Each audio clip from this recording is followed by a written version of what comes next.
Hi, my name is Nasia and I'm a writer based in Cardiff.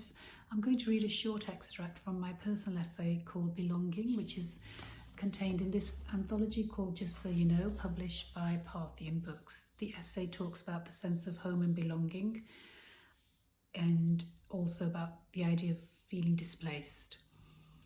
In the much-loved 1939 movie The Wizard of Oz, Dorothy, played by Judy Garland, clicks her ruby red shoes, closes her eyes and repeats the words, "There is no place like home." As a child, I loved watching this movie and felt a sense of thrill at this scene. She was returning to her home.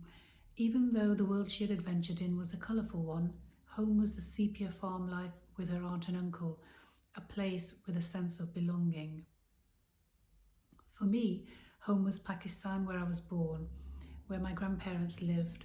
Home was Manchester, where extended family lived, where I was schooled, where I made lifelong friendships with people with whom I have shared joy, sadness and milestones.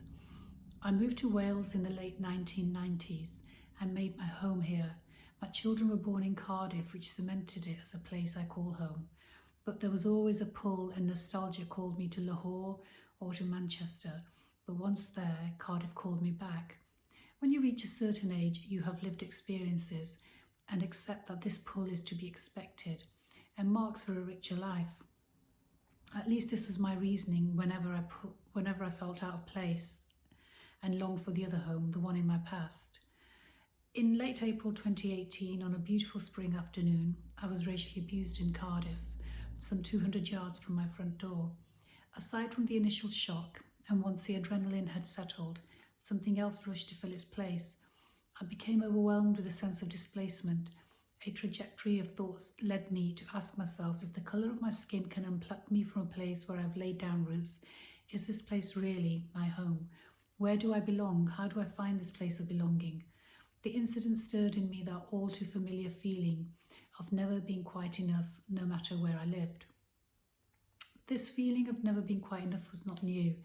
I came to Britain as a young child who spoke very little English. Other children were intrigued by my skin and language. It was all very innocent, but still a sharp reminder that I was different. This difference was celebrated at home as something to be proud of. My mother, a natural storyteller, would regale my siblings and I with stories from her childhood.